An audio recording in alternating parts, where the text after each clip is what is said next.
daawadayaal ku soo dhowaada barnaamijkeennii faaqidaada ciyaaraha oo aan ku qaadaa dhigi doonno wax waliba oo aad ugu baahan tahay kulamadii ka dhacay qaaradda Yurub ka soo bilow guushii Barcelona ay ka gaadhay Ligaris ilaa iyo kulankii weynaa ee horyaalka Premier League dalka Ingiriiska oo Manchester City ay ku tirtirtay cooskii Etihad Stadium kooxdii ka socotay galbeedka London ee Chelsea. Liverpool oo weli halkeedii ka sii wada dariiqadeedii guulaha kuwani waa duul duni kale ka yimid iyo Arsenal oo weli xaaladda ay ku cakiran tahay xilli ay bareejo la dhaafuwaysay kooxda Southampton. Jose Mourinho iyo Tottenham oo guul ku furtay Leicester oo iyadana lagu aadi la'yahay. kulamada iyo kuwa kale ayaana barnaamijkeena ku faaqidi doonaa inta uu hawada ka baxayo. ugu horeyn laagsar muuqaalkan subscribe dhaho channelkeena adigoo riixaya calaamadda gambaleelka si aad u noqoto daawadaha ugu horeeya ee muuqaaladeena. mahadsanid, halkani waa Tulito Channel. ciyaarta dhaaftay ee eegmada gaarka ah loo lahaa horyaalka Premier League dalka Ingiriiska qaasatan isbuuciisii 12aad waxa ay ahayd midii ku dhaxmartay istaadiyaha Etihad Stadium labada kooxood ee kala ah Chelsea iyo Manchester City. waxaana ay ahayd ciyaar labada kooxoodba ay ciyaareen dagaal qabow oo maxaa yeelay waxa ay soo bandhigeen Baroni dhinac kasteetaba lagu raaxaysan karay oo tikitako aad u cajaa'ib badan ah. Ahya Capood laacibka kaliya ee ilaa haatanna uu isku halayn karo macallin Frank Lampard in uu yahay N'Golo Kante waxa uu ahaa kulan lagu xaqiiqsaday. sidoo kale ma xumayn Christian Pulisic.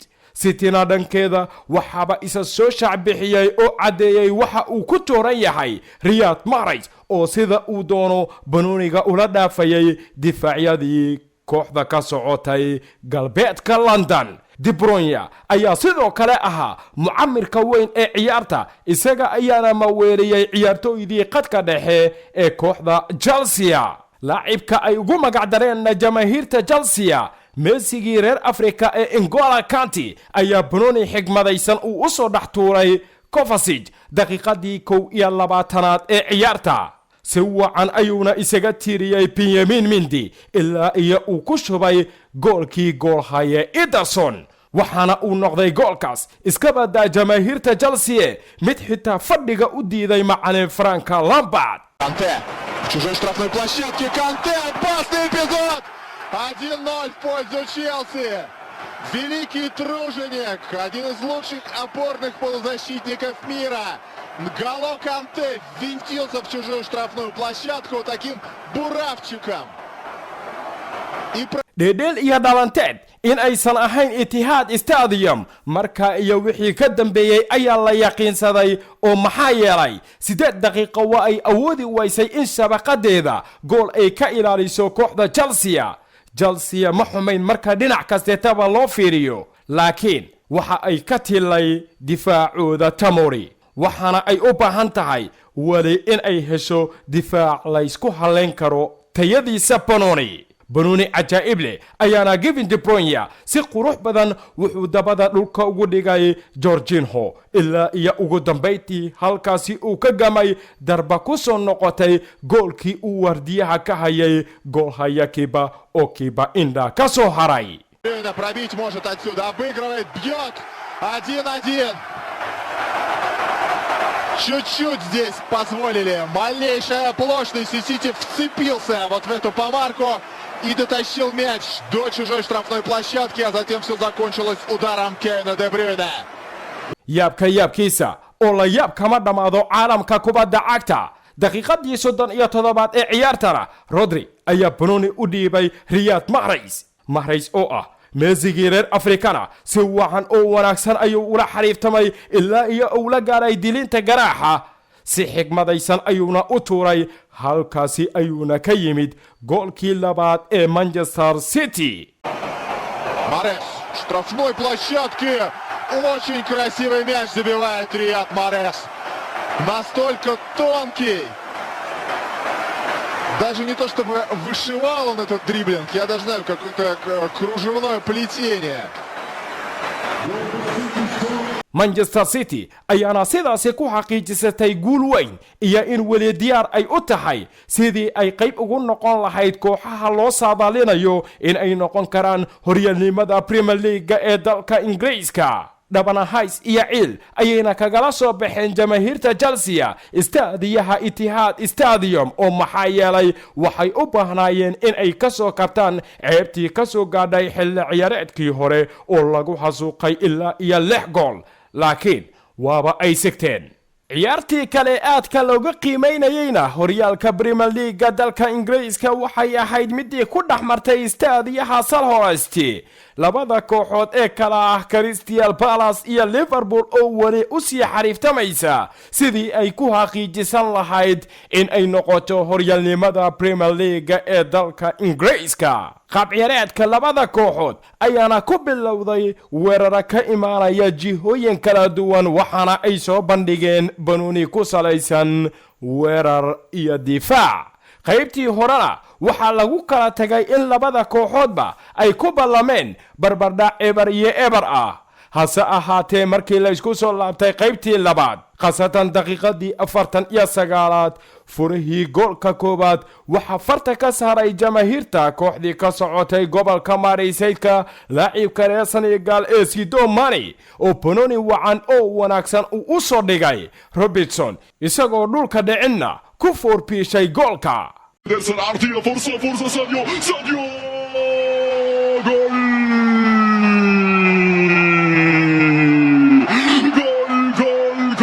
جول ساديو ماني يا شبشبك كيسة wariyaqeen jamaahiirta Liverpool waxaana ay isa siiyeen si kastaba in ay ka tilaabeen kooxda Palace laakiin farxadooda waxaa kala daadiyay daqiiqadii 82 ee ciyaarta Wilfried Zaha laacibkii hore ee Manchester United oo isagana halkaasi ka riday darba uu awoodi waayay inuu badbaadiyo goolhaye Alisson.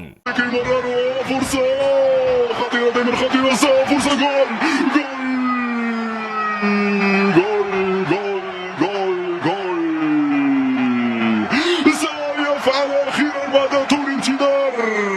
daqiiqada yar oo isdhiibid ah ayaa soo martay jamaahiirta Liverpool laakiin waa si xakamaysan weysay shabaqadeeda kooxda Palace oo marti loo ahaa wax ka badan 3 daqiiqo waxaana gool alla ku sii ah u dhaliyay laacibkooda reer Brazil ee Roberto Firmino oo ka faa'iideystay korna la soo tuuray isla markaana isku noqotay waxaana uu la helay halkii uu bartilmaameedsaday. فرصة جول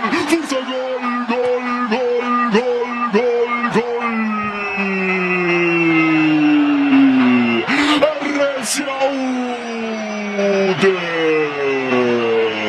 المنقذ وفيرمينيو. مشاهدينا الكرام المباراة لم تحسم وليفربول لم يقل كلمة بعد والإجابة تأتي من فيرمينيو بعد ارتباك في دفاعات كريستال بالاس. لمسة البرازيلي تحسم الأمور.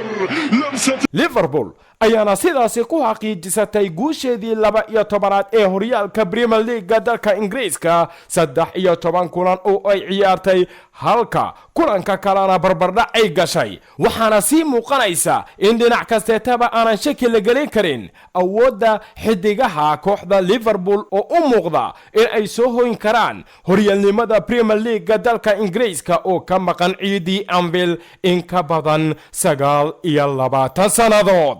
jamaahiirta kooxda ka dhisan waqooyiga London ee Arsenal iyagana waxaa sidii liifadii oo kale u sii gaabanaysa kalsoonida ay ku qabaan in kooxda uu sii maamulo macallim Unai Emery. Southampton oo ahayd xilli ciyaareedkan mid dhinac kasteetaba kala dhantaadan isla markaana aanan lahayn tabab badan ayaana isgaysay istaadiyahooda kulan ka tirsan horyaalka Premier League ee dalka Ingiriiska. waliba Arsenal waxay awood u yeelatay inay dhalayso 2 gool xilli shabaqada uu booqday goolmagafahooda reer Faransa ee Alexandre Lacazette. haddana waxay awoodi waayeen in ay maareeyaan weerarada kaga imaanaya kooxda Southampton oo dhinac kasteetaba waxay u muuqataa waqti xadirka kan in uu sii galbanayo una baahan tahay Arsenal macallim cusub. sida ay ku socotana waxay ku sii cadaynaysaa in dhinac kasteetaba xitaa shaki laga gelin karo u soo bixitaanka tartanka Champions League ee xilli ciyaareedkan haddii aysan la imanin isbedel muuqda. Leicester City iyadana waxay sii noqonaysaa koox ka mid ah kooxaha sida weyn loogu saadaalinayo in ay noqon karto horyaalnimada Premier League ee dalka Ingiriiska, waxaana si qurux badan ay ku dhaaftay kooxda Brighton oo ay marti u noqdeen xilli ay ku hasuuqeen ilaa iyo 2 gool iyo waxba. Paris iyo sidoo kale Jamie Vardy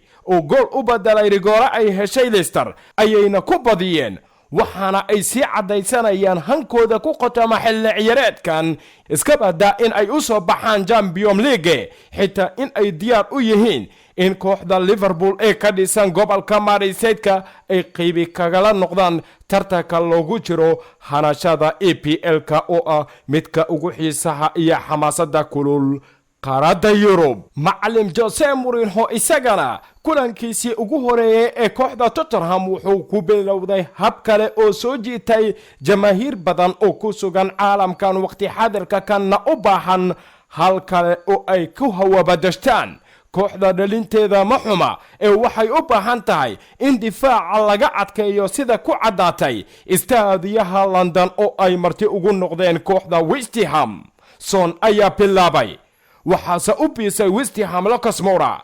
Harry Kane ayaase u saddexeeyey, laakiin West Ham waxay samaysay dib u soo laabasho wacan oo wanaagsan ilaa iyo ay dhalisay 2 gool oo Jose Mourinho wuxuu ku hogaamiyay kooxda Tottenham oo xilli ciyaareedkan ahayd mid loo dheerinayay guul 2 gool iyo 3. Mourinho waa soo laabtay, Mourinho la'aanna dhadhan malahan horyaalkani sida weyn u gilgilaya caalamka Yurub ee Premier League. ciyaarta firmada gaarka loo lahaa ee ka dhacdayna horyaalka La Liga Spain waxay ahayd tii u dhaxaysay kooxaha Barcelona iyo Leganes oo Leganes iyada marti loo ahaa. weliba 12 daqiiqo kama soo wareegan in la baqdi geliyo jamaahiirta kooxda ka dhisan gobolka Catalonia oo maxaa yeelay Yusuf Inyasri ayaa Panoni si xakamaysan u farsameeyay ka dhaxfuuciyay lugihii difaacyada Barcelona ee Samuel Umtiti iyo Gerard Piqué ilaa iyo uu toogtay koonihii sare ee goolkii uu ilaaliyaha ka noqonayay Ter Stegen. halkaasi ayuuna ka yimid waji furkii naxdinta ee jamaahiirta Barcelona. This is a stupendously magnificent goal. It was danger because he has time, he has space. And when a player as classy as Yusuf El-Nesyri has got that, there's danger bells going all around.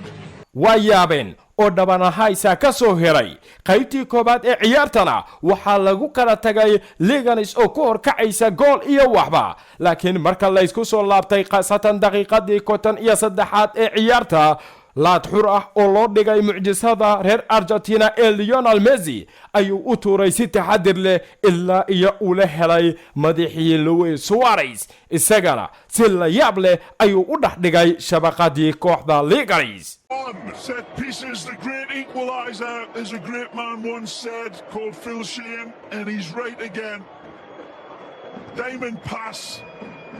intaasi loogama hirin kooxda Leganes, waxaana halkeedii ka sii socotay wacdarihii Panoni ee mucjisada watay ee laacibka reer Argentina ee Lionel Messi, waxaana uu bilaabay marka iyo wixii ka dambeeyay in Panoniga sidii uu doono uu ula gaafureego ciyaartoydii Leganes oo iyagana kalkooda xaaladda ku cakirantay. Barcelona dabayaaqadka ciyaartana goolkii guusha waxaa siiyay laacibkooda reer Chile ee Arturo Vidal oo ka faa'iidaystay Panoni isku soo noqday, halkaasina wuxuu ka dhaliyay darbo ay ka muuqato deganaan iyo aqli badan. But I thought he was onside as well. Barcelonaiska weli waxay diyaar u sii yihiin in ay noqdaan harashada horyaalnimada La Liga Spain, laakiin Ernesto Valverde ayaa xilli ciyaareedkan waxaa looga fadhiyaa in kooxda uu u soo hooyo tartanka ugu xiisaha iyo xamaasadda badan caalamkan dhanka kooxaha marka loo eego ee Champions League. taasina waa riyo aan sahlanayn, waana halka meel ee uu ku badbaadsan karo in uu sii ahaado nin xaqiijistay ku fadhiga kursiga Camp Nou. intaasi waxaa inooga eg barnaamijkeenii faaqidaada ciyaaraha uu idila socodsiinayay anigoo ah maxamed cabdirasaaq tolman inta aan ku kulmi doonno barnaamijkan mid la mida asxaabay sida iyo nabadgalyo